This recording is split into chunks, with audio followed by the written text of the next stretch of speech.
Mr. Yelov, Nagadev, il faut me les fouetter. Prenez ça cadeau, les amis. Voilà encore quelqu'un, il est spécialisé dans tous les pays sauf le Cameroun. Lui, il sait comment libérer le Sahel, mais il ne sait pas comment libérer le Cameroun. Lui, il sait comment libérer le Sénégal, mais il ne sait pas comment libérer le Cameroun.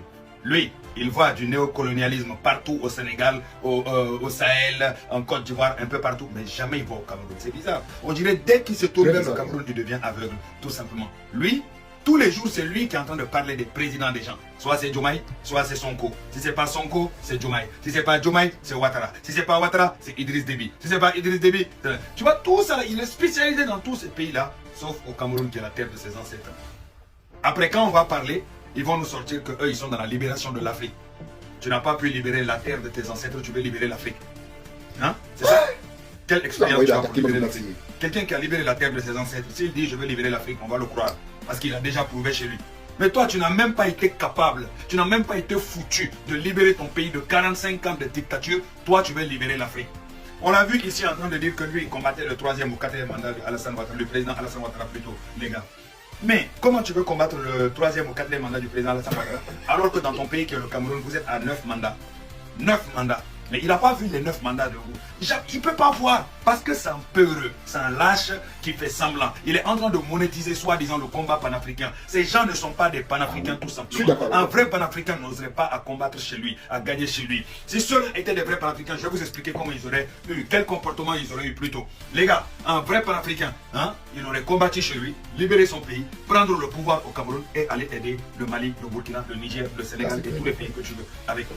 Mais toi-même, tu ne sers à rien à ton pays. Ton pays ne te connaît pas. Les gens de ton pays ne te connaissent même pas. Mais tu es spécialisé dans les autres pays. Pourquoi tu ne te concentres pas sur ton pays? Pourquoi l'expérience que tu as, tu ne le donnes pas aux enfants de ton pays? Pourquoi la manière dont tu veux libérer l'Afrique, tu ne l'utilises pas pour libérer le Cameroun? Pourquoi les 3e mandats et 4e mandats que tu combats ailleurs, pourquoi tu ne combats pas les 8-9 mandats de Paul Biya? Parce que tu as peur. Parce que vous cherchez seulement l'argent. Vous communiquez à cause de l'argent.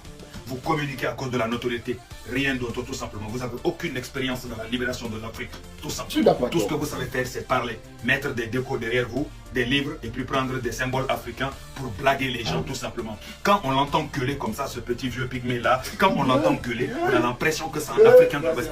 Lui, c'est pas un Africain de l'Ouest, c'est un Camerounais, un Africain hein, qui vient, quelqu'un qui vient de l'Afrique centrale tout simplement. Et en Afrique centrale, ils ont énormément besoin de leur expérience. Le Congo est là, le Cameroun est là, Gabon, il y a tous les pays en Afrique centrale qui ont énormément besoin de ces gens-là. Mais ces gens-là, ils ont oublié l'Afrique centrale. Vous savez pourquoi? Parce qu'ils sont nuls. Vous savez pourquoi? Parce qu'ils n'ont pas de courage. Vous savez pourquoi? Parce que ce n'est pas des gens véridiques. Et ce n'est pas des gens qui sont là pour la vraie liberté de l'Afrique. Ils sont juste là pour se faire de l'argent. Faire de l'argent sur la tête des autres pays africains qui s'assument, qui sont prêts à se battre. Faire de l'argent sur le Mali, faire de l'argent sur le Burkina, faire de l'argent sur le Niger, le Tchad, etc. Là où seulement il y a la guerre, ils vont y aller, essayer de communiquer là-bas pour essayer d'attirer l'attention de ces populations-là, la sympathie de ces populations-là et l'argent de ces populations-là tout simplement dans leur poche tout simplement. Sinon, ils sont rien d'autre tout simplement. Les gars, je tiens à vous dire une seule chose. Quand on veut faire le combat de l'Afrique, il faut être légitime, il faut être libre chez soi. Ça, c'est des esclaves qui sont esclaves dans leur pays. Et à l'extérieur, ils font les gens libres tout simplement. Alors que ceux qui ont le même sang que eux sont en train de souffrir, vivent toute la misère du monde. Au nord du Cameroun, c'est complètement délabré. On ne peut même pas expliquer. Niveau politique, n'importe quoi. Niveau corruption, c'est au Cameroun qu'il y a le plus de corruption, on va dire carrément même en Afrique. Des milliards sortent gratuitement. Un président qui ne sait pas parler, un président qui a disparu, un pays où des élections ont été celui qui a gagné a été exilé. Il y a énormément de choses à dire et à faire pour le Cameroun, mais regardez-les comment ils ferment leur gueule. Regardez-les, les Camerounais, eux là, même s'ils récupèrent un jour leur pays, ils doivent leur enlever leur nationalité. Ces gens-là méritent d'être des apatrides tout simplement. Parce qu'ils ferment les yeux quand les Camerounais meurent. Ils ferment les yeux quand les Camerounais souffrent. Ils ferment les yeux quand les Camerounais vivent dans la misère. Alors qu'ils peuvent utiliser leur notoriété, ils peuvent utiliser leur expérience pour aider les enfants de leur peuple. Les enfants dont, les enfants du Cameroun, les aider à s'en sortir. Mais aujourd'hui, ils ont oublié tous ces enfants-là. Ils veulent libérer Mali, Burkina. L'Afrique de l'Ouest, c'est leur terrain de jeu. Mais l'Afrique centrale, ils ont complètement oublié. Et nous, en tant que nouvelle génération, on dit à ces gens-là, on vous emmerde, on vous écoute pas. On a une autre mentalité, c'est une mentalité Gen Z. Il faut être clair et net. On ne négocie pas, on ne dialogue pas. On est venu pour imposer notre mentalité, l'unité de l'Afrique, que ça plaise ou non, dans la paix ou dans la guerre. comme vous le voulez. Mais dans notre terre, dans notre Afrique, on va récupérer cette souveraineté-là, et tout simplement. Et personne ne pourra nous arrêter. On n'est pas des gens qui vont venir utiliser la violence ou autre, mais il faut savoir qu'on utilisera tout ce qui est dans notre pouvoir pour récupérer l'entièreté de notre territoire, c'est-à-dire l'Afrique. On va connecter tout le continent. Ah oui. On va connecter l'Afrique du Sud, l'Afrique du Nord, l'Afrique de l'Est, l'Afrique de l'Ouest, l'Afrique du Centre. Partout où il y a des influenceurs, partout où il y a des activistes connus, qui sont bien visibles, qui savent c'est quoi le combat réel de l'Afrique, on va essayer de se connecter avec eux. Faire une espèce de s'il le faut, organisation internationale, mais pour l'Afrique, pour la liberté des Africains. Tout Africain qui vivra dans son pays sous dictature, on leur demandera ne dénoncez pas, laissez-nous dénoncer. Envoyez-nous les informations et on fera le nécessaire tout simplement. Mais pour ceux qui veulent venir dénoncer, il va falloir que d'abord dans ton pays tu sois libre, d'abord dans ton pays tu sois capable de dénoncer tout simplement. C'est ce qui te donne une légitimité. Ah oui. Vive l'Afrique, vive le Cameroun libre, vive le peuple camerounais. Soyez, ne laissez pas les gens vous berner. Et surtout peuple africain, il est temps de vous réveiller. Les amis, quand il a fini de dire ça, quand tu as fini d'écouter ça, tu veux que moi je te dise qu'il ment? Non, il n'a pas menti.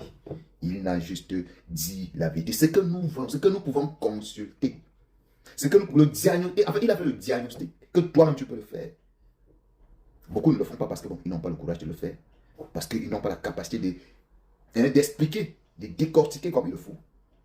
Il le fait cadeau. Ce sont des panafricains camerounais qui ont traversé leur pays, traversé même encore l'Afrique centrale pour aller loin en Afrique de l'Ouest, disant qu'ils vont libérer l'Afrique de l'Ouest. Regarde, mais quand même, ce n'est pas le hype du fait, ça c'est le fait. Ça, c'est la fémania. Ah oui, ça, c'est la fémania. Mais, ce que je veux aussi dire à Yelaf pour finir, c'est que ils sont en Afrique de l'Ouest et ils sont implantés là-bas parce que aussi ces chefs d'État de l'Afrique de l'Ouest, ils ont accepté. Parce que en temps normal, et j'aimerais aussi que, monsieur Yelaf, que tu fasses une vidéo pour ces chefs d'État de l'Afrique de l'Ouest là, qui les accepte, qui accepte ceux-ci là dans leur pays, c'est-à-dire de communiquer pour eux. Parce que je pense que les citoyens ou encore les peuples de l'Afrique de l'Ouest, eux, ils se battent déjà eux-mêmes. Ils n'ont pas besoin de ces gens-ci.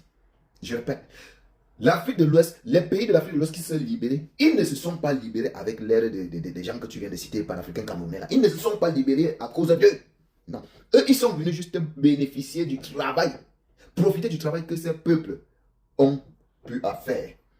Donc, j'aimerais que M. Yalov, tu fais aussi, avec la notoriété, la voix que tu as, parce que tu as une voix qui porte, fais une dénonciation concernant aussi ces chefs d'État-là, même si nous les aimons, de ne plus les accepter, parce qu'eux, ils ne peuvent rien apporter. Nous, petits TikTokers, Facebookers, influenceurs, on parle déjà, parce que nous, là, on n'attend rien, mais eux, ce sont des commerçants. Donc, ils n'ont plus besoin d'eux. Et nous, là, quand on parle, quand on supporte, on n'attend pas quelque chose en retour. Parce qu'on est là pour le vrai, ce qui est bien, on parle. Mais eux, là, ce sont des commerçants. Ils ne sont jamais là pour le peuple. Parce que si c'était là pour le peuple, c'est qu'eux, ils se donnent comme ça corps et âme pour leur propre pays. Partagez la vidéo, les amis.